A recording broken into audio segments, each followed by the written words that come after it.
This is creating what I like to call the legs of the fireplace.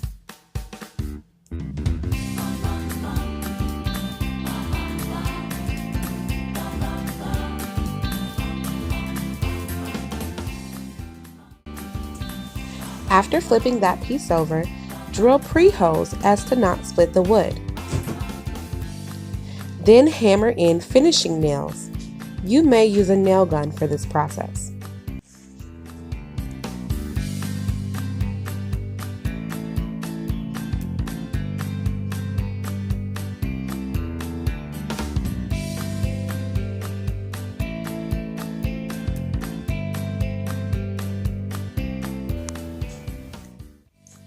Now for the other side. Just repeat the same instructions.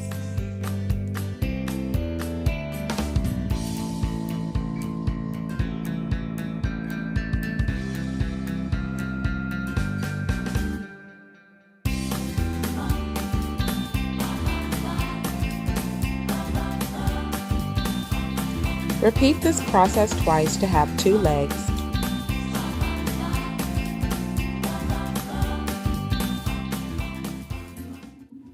There's my bottom piece. So this is my bottom piece.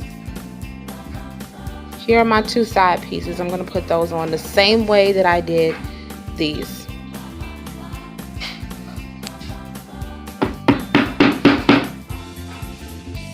There are those in. And this is your completed look. And you want to have this gap here. And once you put that final piece on, this is what you're left with. You have that overlap. If you end up with a little space here, please do not fear. You can always fill that with wood putty. It's not a big deal.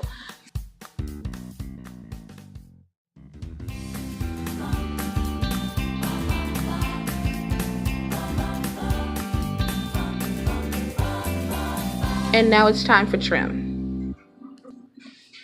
This is what I am using for my trim. I have a hacksaw, and I'm not really sure what this is. If you know what this is called, please leave a comment in the description below and let me know. So, anywho, this is the trim that I'm using, and I picked this up at Lowe's. This is a piece of it. This is a piece of scrap trim. And we're gonna do this. And we're also going to do this all the way up. So basically what you do is you figure out, if you want to know how to use this, let me know in the description below and I will show you. Just a quick overview is, this is where your angles are, if you want to go left or right, and in the middle. And you put your saw in while your trim is in there, and you cut it. My handle's over there, but you cut it. So I obviously can't do this on camera, so I'm going to go ahead and make all my cuts. And I'll be right back. Here's my first 2 cuts for the bottom.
Corner brackets. I used 1-inch corner brackets on both of the left and right sides of the legs that I created. I also used 1-inch corner brackets to attach the frame that I just painted to the legs of the fireplace. Before attaching my corner brackets, I painted the inside of my legs that would make up the inside of the fireplace a burnt umber color by apple barrel.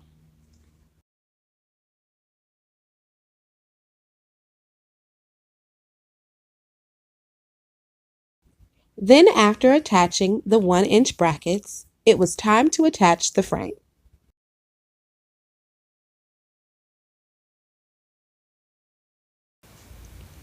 After successfully drilling both sides, go back and fill any gaps with wood putty.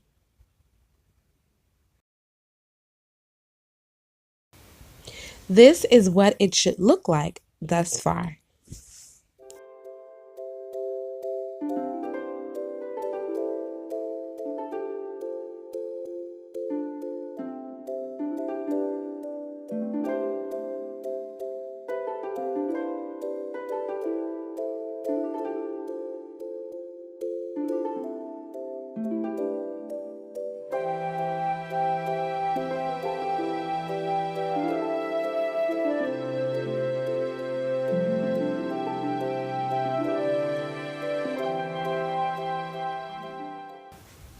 To make it easier for myself, I used a pencil after placing the corner brackets where I would like them to be, traced it, and went back and drilled my pre-holes.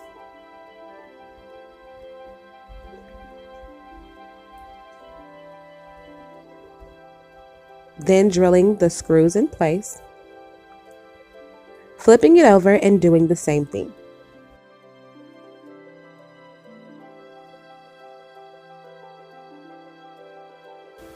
The mantel should rest fairly easy, and after a few finishing nails on the side, it should stay in place. This is a look of the inside after I place my board on top. After placing my board on top and giving a 2-inch overhang on each side, I used my circular saw and cut off the retaining length. This is what you should have.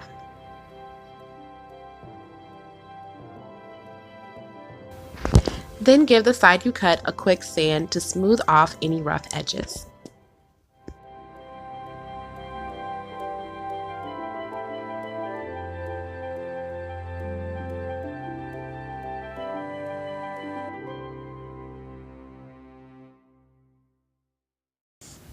To extend the single piece of crown molding that I have, I'm going to take 2 pieces of trim and attach one to the top and one to the bottom to give me 2 extra inches of crown molding. Now, there may be a better way to do this, but I took wood glue and attached my piece of trim, and then I used painter's tape to keep it in place.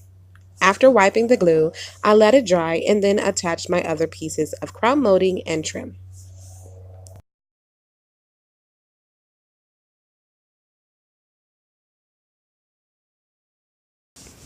And voila! I went from a piece of 4-inch trim to now a piece of 6-inch trim.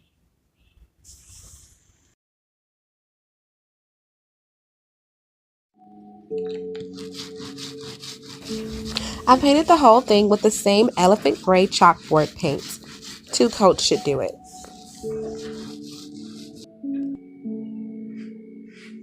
And I used this brush from Dollar Tree to paint the crown molding.